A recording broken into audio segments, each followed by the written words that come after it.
Bismillahirrahmanirrahim. Al-iqamatu fil asli masdar aqama bisama dzikru makhsus biha iqamatu li an yuqimu as-salati fa kilahuma mabniun ala mashru'iyyatihi. Lakin ikhtalafu fi anna sunnatun aw fardhu kifayah. Azan dan iqamah ada ikhtilaf di kalangan para ulama apakah dia sunnah atau termasuk fardhu kifayah. Dikatakan innahuma fardhu kifayatin. Ada yang mengatakan bahwa azan dan iqamah itu fardhu kifayah. Apa hukum fardhu kifayah? Maknanya cukup satu orang. Di kampung ini ada yang azan satu, itu fardhu kifayah, sama seperti hukum mensolati jenazah, fardhu kifayah. Sholat jenazah satu orang boleh, ya, tapi kalau satu orang boleh. Tapi kita jangan sampai disolatin satu orang. Kalau bisa 40 demi. Amin ya rabbal alamin. Annahu sunnatu ainin al-munfarid. Azan dan iqamah itu sunnah ain. Sunnah ain itu maksudnya sunnah yang konsekuensi hukumnya itu buat sendiri. Konsekuensi hukumnya buat sendiri. Dia mau azan dan mau qomat enggak apa-apa. Dan makna sunnah dalam fikih itu ma yusabu ala fi'lihi wa la yu'aqabu ala tarkihi. Diberikan ganjaran bagi yang melaksanakan dan tidak dihukumi, tidak apa-apa bagi tidak mengerjakan. Itu makna sunnah. Was-sunnatu kifayatin lil jamaah, tapi kemudian menjadi sunnah kifayah bagi berjamaah, ya, azan dan iqamah. Lalu dalam perkembangannya, apakah seorang muazzin dia juga yang qomat? Ya. Bagaimana kalau ada yang azan orang lain, yang qomat orang lain? Boleh, tapi menyalahi riwayat. Yang azan si A, yang qomat si B.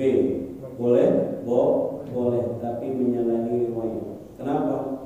Karena sahabat bilang dia azan, dia juga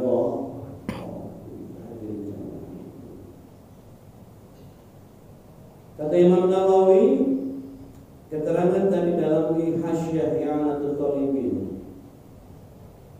Kalau yang kemarin di syarah Ustaz Jaya itu Hasyiah Al-Bajuri, syarah Fathul Qari, ya, soal info di YouTube. Bagus kalau kita melihat YouTube itu di-share lagi, jangan ditelan, didiskusikan karena bahaya. Jadi dalam hasyiah, betul dalam hasyiah, kemudian juga dalam Bushra Al-Kabir itu penjelasannya sama. Siapa yang menambahkan? Imam Al-Ghazali. Bifili ketika duduk di antara dua sujud, bifili warhamni wajibuni warfa'ni warzuqni wahdini wa'afini wa'fu anni. Ya, karena ada 8 permintaan. Rabbi pilih ampunnya, warhamni rahmatnya, wajburni angkat derajat, wajburni angkat derajat itu betul. Warfa'ni juga sama maknanya, tapi lebih kepada amalan. Warzuqni, berikan aku rezeki. Wahdini, berikan aku hidayah. Warzuqni wahdini wa'afini, afiatkan aku. Wa'fu anni. Apa dalilnya? Ada seorang datang kepada Nabi, ya Rasulullah, ayat doa afdal. Doa apa yang paling manjur? Doa apa yang paling utama? Ini kalau kita dalil. Sekarang kan orang beragama, dalilnya mana? Begitu ya. Doa apa yang paling afdal? Sal rabbaka al-afwa wal afiyah. Kata Rasul, mintalah kepada Rabbu al-afwa, ampunan, wal afiyah, dan kesehatan. Hari kedua orang ini datang lagi. Ya Rasulullah, ayyud doa afdal, doa apa yang paling utama? Sama, sarrabaka al-afwa wal afiyah. Minta kepada Rabbmu al-afwa, ampunan, wal afiyah, dan kesehatan. 3 hari datang lagi. Itu Nabi Pak, kalau orang yang belum tahu nanya itu dilayani. Kalau kita kan nanya mulu kayak Bani Israil. Gak paham-paham, aku orang gak melomel. Kamu jadi orang begitu. Nabi enggak. Dalam pada hari yang ketiga, ya, ini yang nanya rojul itu bukan kalangan sahabat. Yang nanya bukan kelas Anas bin Malik, bukan Abdullah bin Mas'ud, bukan Abi Dzar Al-Ghifari, bukan sahabat-sahabat mulia. Biasanya kalau rojul itu Arab. Ya, kalau di dalam hadis itu ada rojul, berarti yang nanya itu kebanyakan Arab. Yang mereka enggak tahu. Mereka enggak tahu.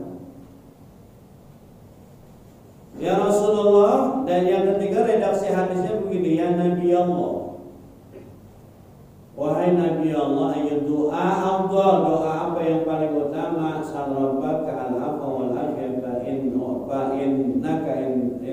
fa in tu'tiha faqad aflahta fid dunya wal akhirah. Minta kepada Rabbmu ampunan dan kesehatan.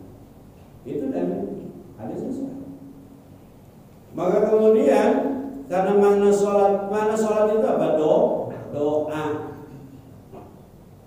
Makanya kalau selesai sholat kita assalamualaikum warahmatullah, assalamualaikum warahmatullah, ngusap muka, karena sholat merupakan doa. Tapi ada yang nggak ngusap muka. Emang harus ngusap muka Ustaz? Tidak, nggak ngusap muka juga nggak apa-apa. Begini. Assalamualaikum warahmatullah. Assalamualaikum warahmatullah. Belum ngusap muka. Kemudian ada samping kita menyodorkan tangannya. Ngusap muka dulu apa ngambil tangan? Ngambil tangan dulu, pinter. Itu numpak apa yang mana? Kemarin udah. Kemarin udah. Berarti alhamdulillah. Masih. Jadi karena menjawab salam hukumnya wajib. Tapi begitu menjawab salam, ambil tangan, ya, salam pertama, assalamualaikum warahmatullahi. Ada orang menyodorkan tangan, ya, ngambil apa? Ambil dulu tangan. Belum salam ke kiri. Ini pun ambil tangan dulu, karena salam kedua sunnah.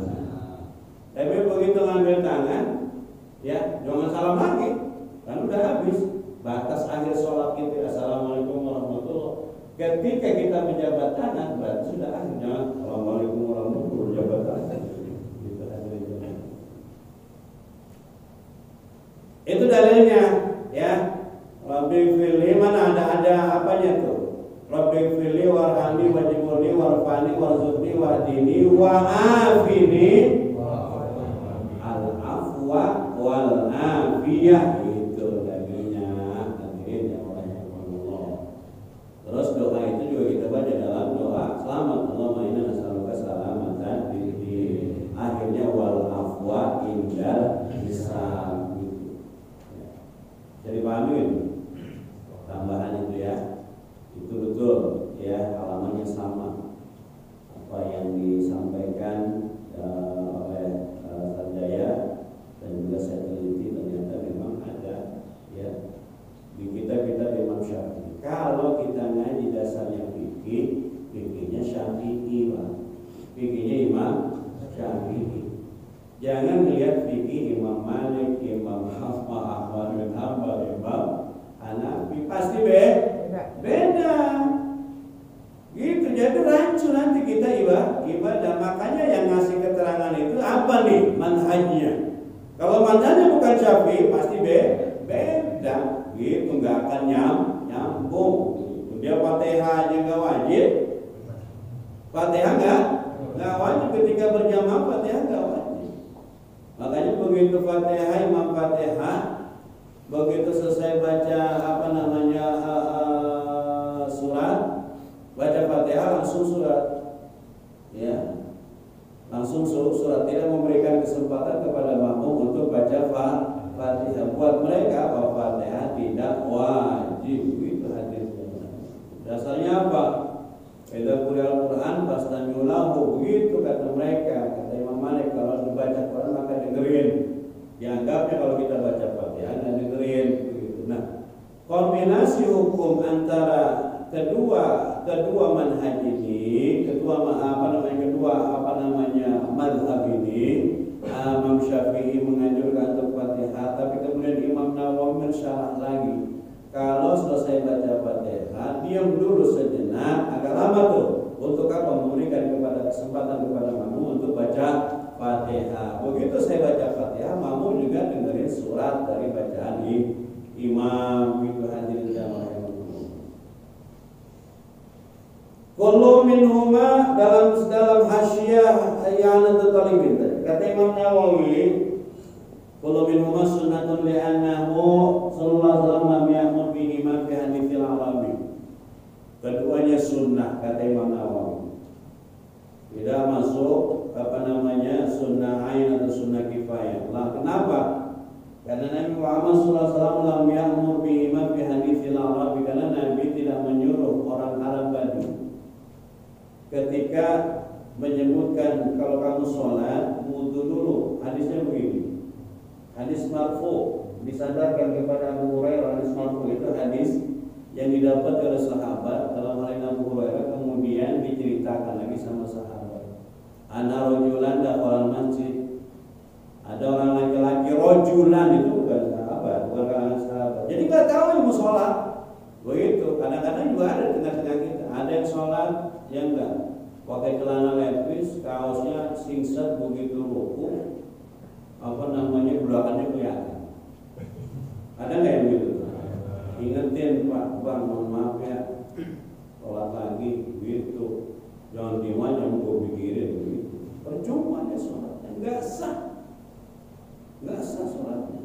Ya orang sholat begitu ruku, belahannya kelihatan, kita jember banget ya, bagi semua depan kita udah gitu, belang lagi kan, udah iya, jadi bukan resep jadinya begitu kan. Ini dulu Pak, makanya pentingnya sholat kita ya Allah. Apa kata Rasulullah? Kalau kamu sholat, ada rajul, orang laki-laki masuk masjid, sholat Rasulullah, dan Rasulullah ketika itu pinayah di pojok masjid. Wajah wassalamualaikum, kemudian dia datang setelah selesai sholat, wassalamualaikum, nanya salam kepadanya. Walallahu ilji fasoli fa'inaka man tusolli, gitu kan. Sholat lagi Bang, karena sampai belum sholat. Sholatnya kayak capung mandi. Mana begitu kan, ya. Begitu, nggak ada tumaninanya, faraja. Balik lagi ke sholat. Nanti salam lagi. Kata Nabi, sholat lagi. Hampir 3 kali begitu. 3 kalinya orang ini, ya Rasulullah, ajarin saya apa? Ajarin saya, idza qumta ila sholati fasbit al-wudu. Kalau kamu sholat maka perbagusi wudu. Fasbit, bukan hanya disuruh wudu, tapi perbaiki wudu. Masalah wudu, ada wudu, ada wadu. Kalau wudu itu pekerjaannya. Kalau wudu pekerjaannya, tapi kalau wadu pakai fathah. Wu dengan wa. Kalau wadu itu kalau kita orang Cilacap bilangnya padasan. Padasan. Misalnya ke padasan. Lumayan. Ya, bukan tempayan buat minum yang ada gayungnya, ya kan? Padak,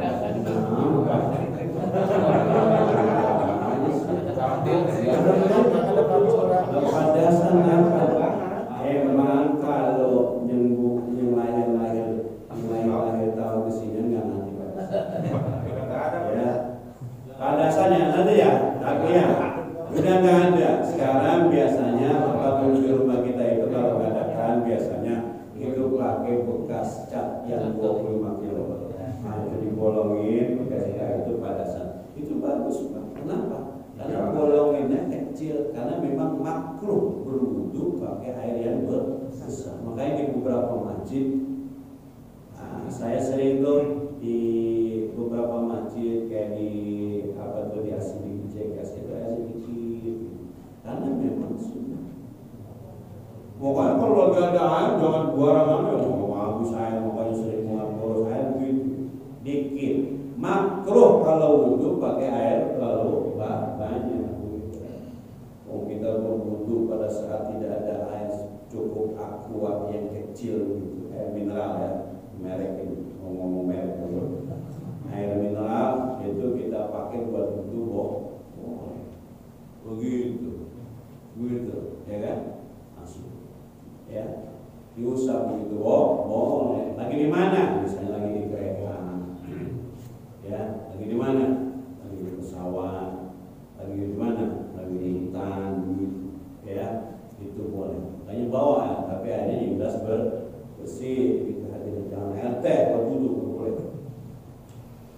Kalau wudhu, pekerjaannya kalau wadhu itu tempatnya, tempat apa namanya sarana untuk berwudhu. Seperti hadis dalam Sahih Muslim ada sahabat namanya Rabi, ini hadis masyhur, Rabi'ah bin Ka'ab al-Aslami. Kuntu abitu ma Rasulillah sallallahu alaihi wasallam, aku bermalam bersama Rasulullah sallallahu alaihi wasallam, fa ataituhu biwadu'ihi. Aku menyiapkan tempat wudunya, wa hajatihi, dan keperluan hajat beliau. Hadis ini kemudian lanjutannya satu hari Nabi ngomong, faqala bisa, wahai Rabi'ah, mintalah apa yang kamu pengen biar aku berdoa. Apa kata Rabi'ah bin Ka'ab al-Aslami, as'aluka murafaqataka fil jannah. Aku ingin menjadi temanmu di surga. Fa'inna nafsi bika sebagai sujud. Ada lagi nggak yang lain? Nggak ada. Rasulullah, saya hanya pengen jadi temanmu di surga. Bantu aku untuk memenuhi hajatmu itu dengan memperbanyak sujud, maksudnya memperbanyak sholat sunnah.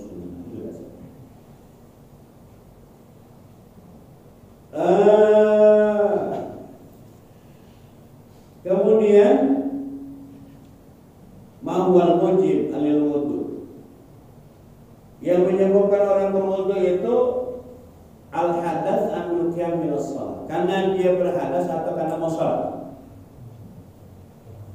Jawabannya, orang mengharuskan kita berwudu itu dia karena hadas apa karena mau sholat?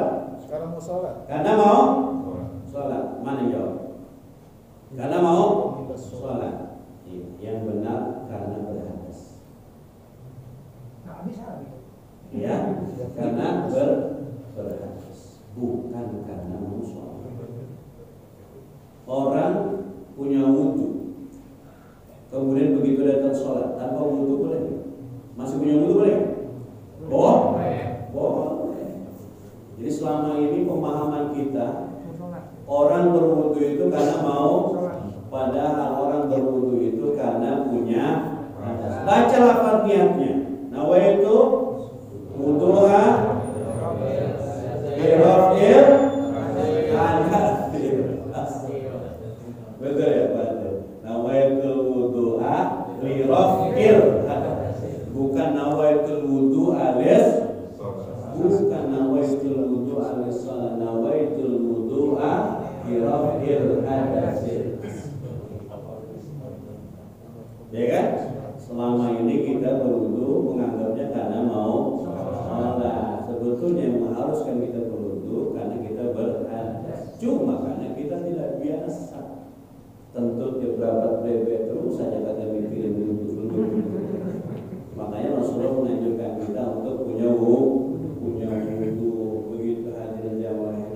Lalu al-muhtamad di dasarnya annal mujib wal hadas. Yang wajibkan wudu karena dia berhadas, wa anna raf'al hadis atau nasihatus shalah. Dan sesungguhnya menghilangkan menghilangkan hadas itu syarat lisihati sholat untuk sahnya sholat. Begitu hadirin jamaah. Jadi wudu itu bagi mereka yang berhadas. Apakah boleh kita niat berwudu untuk sholat dan untuk baca Quran? Boleh, tapi dalam lafaz niat tetap raf'al hadasil asghar. Tetapnya dalam hati kita niat wudu untuk sholat boleh, niat wudu untuk baca Quran. Tapi kalau kita niat wudu untuk baca Quran nggak boleh dipakai buat sholat. Lagi, kalau kita niat wudu untuk baca Quran, ya dalam hati saya wudu buat baca Quran, maka nggak boleh dipakai buat sholat. Maka cari amannya gimana itu kan?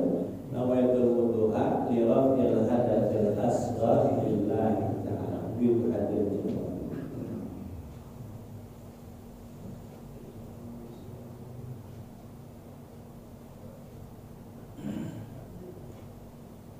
Kalau kamu mau salat wudu, mustaqbil kiblat fakabir, perlu menghadap kiblat, kemudian takbir. Allahu akbar. Tidak boleh ketika kita sholat berjamaah makmuman kemudian hamzahnya itu harus hamzah tidak boleh, dia harus hamzahnya hamzah wasl. Allahu akbar itu tidak boleh begitu. Misalnya begitu, adaan makmuman lillahi ta'ala, adaan makmuman lillahi ta'ala, Allahu akbar. Atau yang tidak boleh, adaan makmumanillahu akbar, tidak boleh. Ya, adaan Allahu akbar dan salam itu jazm. Tidak boleh Allahu akbar, tidak boleh. Ya, nggak boleh takbir dalam sholat Allahu akbar, tetap dijazm. Tulisannya akbar, tapi cara membacanya Allahu akbar. Sama dengan salam, Assalamualaikum warahmatullahi. Enggak boleh dibaca Assalamualaikum warahmatullahi. Apalagi kamu wabarakatuh, memang mau pidato. Kecuali dalam sholat jenazah. Apakah sholat jenazah Assalamualaikum warahmatullahi sah wabarakatuh tambah? Siapa di antaranya? Imam Ibnu Hajar Al-Asqalani menambahkan Assalamualaikum warahmatullahi wabarakatuh. Kalau ditambahkan nggak boleh wabarakatuh. Assalamualaikum warahmatullahi, nggak boleh Assalamualaikum warahmatullahi. Mentang-mentang pengen banget detil Assalamualaikum warahmatullahi. Hadirin jamaah.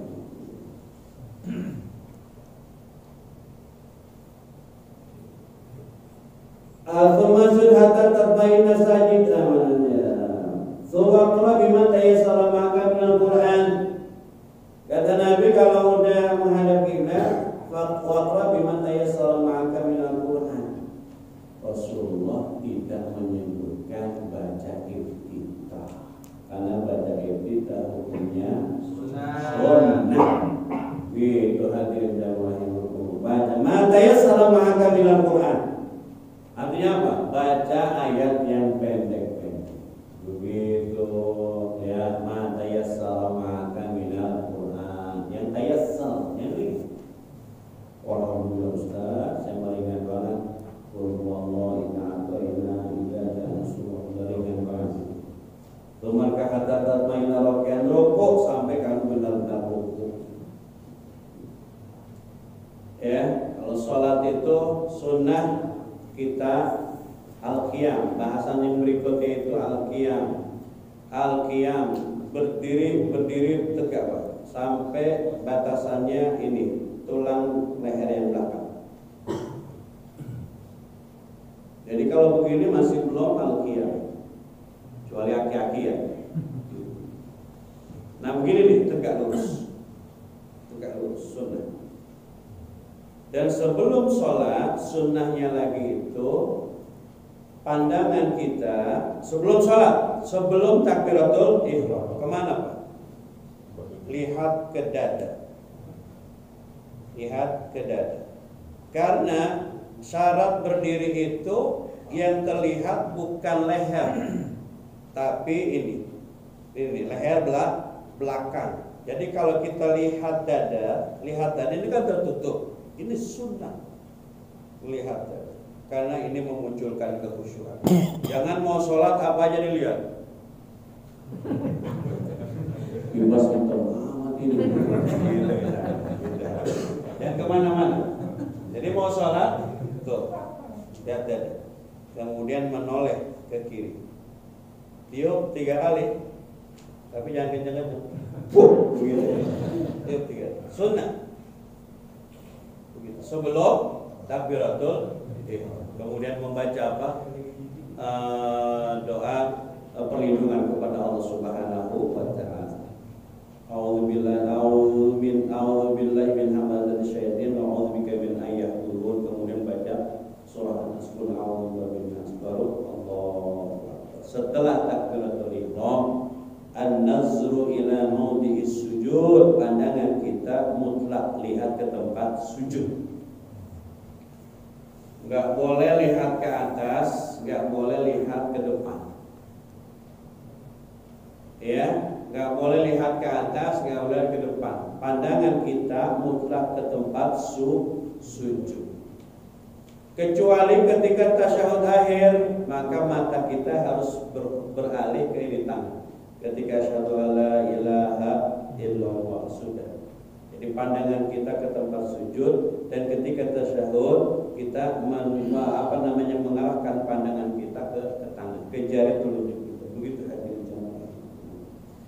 Dan sholat itu dalam sepanjang sholat mata harus terbuka, nggak boleh merem. Rasulullah Shallallahu Alaihi Wasallam di awal perintah sholat pernah menghadap ke atas. Lalu turun ayat qad aflahal mu'minun alladzina hum 'ala sholatihim khashi'un. Rasulullah ngerti bahwa ayat ini diturunkan buat Rasulullah supaya sholatnya khusyuk, kemudian fatok ta'arok sahu, begitu hadisnya. Lalu Rasulullah menundukkan kepala, ya, menundukkan kepala melihat ke tempat sujud. Kemudian merem bagaimana? Bolehkah merem? Boleh. Pertama sebentar, kita melihat ke tempat sujud kalau tidak ada apa-apa. Boleh melihat ke depan kalau di depan kita ada musuh. Ya, depan kita misalnya tempat terbuka, ada musuh, kita lagi lagi dalam kondisi kita hati-hati begitu. Kemudian kita sholat di tempat yang agak rawan, boleh melihat ke ke hadapan depan begitu, untuk memperhatikan. Kalau duduk aja ntar musuh kita datang. Itu pengecualian. Dan boleh merem apabila di tempat sujud kita ada suratun tulhi. Suratun tulhi itu gambar yang membuat kita lalai. Misalnya nggak ada sajadah, itu misalnya ada ada tulisan pas lagi kita sujud, ada tulisan misalnya macam-macam gitu tulisannya kan. Tulisan misalnya maaf gitu kan. Kadang-kadang anak-anak suka nulis bahasa-bahasa yang kasar supaya nggak kebaca orang. Kayak di satu masjid kalau datang itu disiapin sajadah, tulisannya khusus buat badal imam di sajadah. Khusus buat badal imam. Akhirnya saya lepit itu tulisan Pak, saya lepit karena kelihatan kan. Ya, kita duduk begini kelihatan. Akhirnya saya lepit. Dan sekarang nggak dihapus, cuma begitu saya datang udah tahu ya dilepit. Saya di Al-Khair misalnya, saya bahas hal yang sama, misal hal yang membuat kita terganggu sholat, tulisan saja kayak sarung nih. Sarung kadang-kadang kita lagi sholat, Allah buat bingung.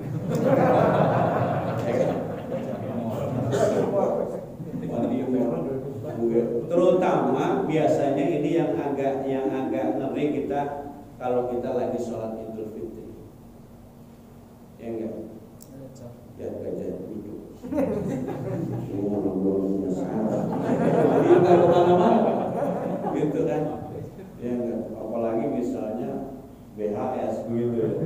BHS. Kalau BHS sekarang ini cetakannya di depan gitu. Tapi jangan nyalain juga orang pabrik sarung gitu.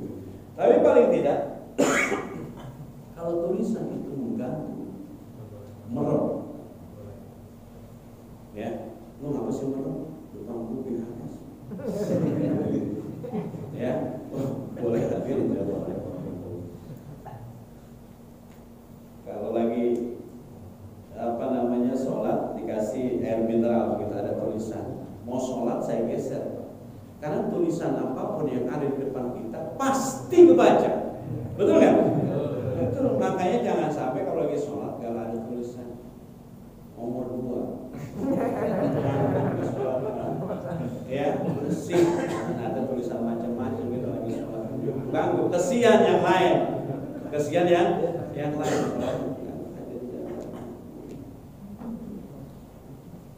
Baik. Sumaf'al dzalika fi sholatika kulliha. Kata Rasulullah, lakukan itu sujud sampai benar-benar sujud, ya, kemudian ruku sampai benar-benar ruku, bangun dari ruku sampai betul-betul tegak berdiri. Jangan Allahu Akbar. Ukurannya minimal sekali, subhanallahil azim wa bihamdihi, sami'allahu liman hamidah. Kalau begini belum berdiri, maka sahkah sholatnya? Enggak sah.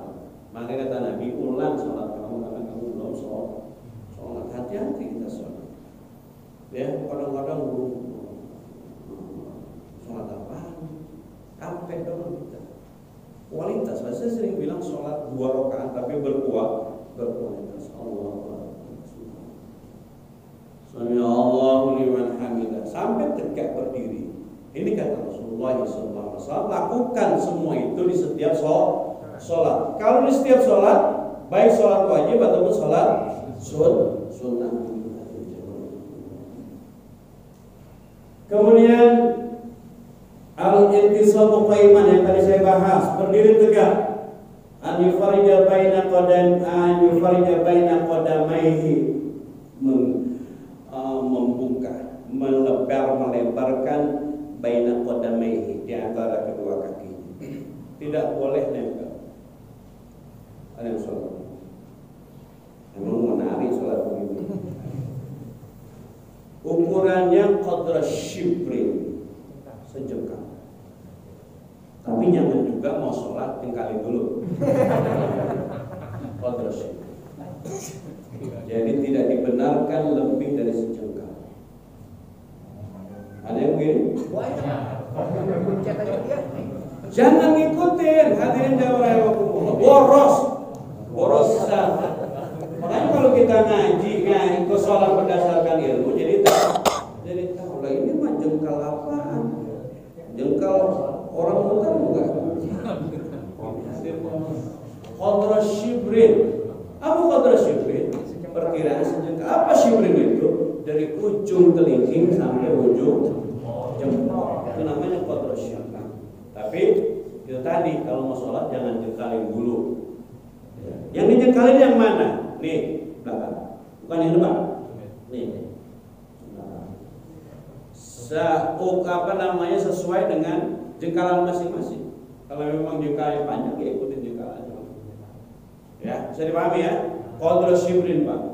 Bukan kelewatan itu. Ukuran orang 10 jadi 7. Ayakuna qadra syibrin. Ya, qadra syibrin itu apa? Qadra syibrin itu ukuran sejengkal. An-nazar maudi sujud, yang berikutnya melihat ke tempat sujud. Begitu hadirin jamaah melihat ke tempat sujud. Jadi ingin saya sampaikan, sholat hal-hal yang sunnah. Materi kita ini kan apa? 500 sunnah bidayatul minnah fi syarhi 500 sunnah. 500 sunnah dalam sholat.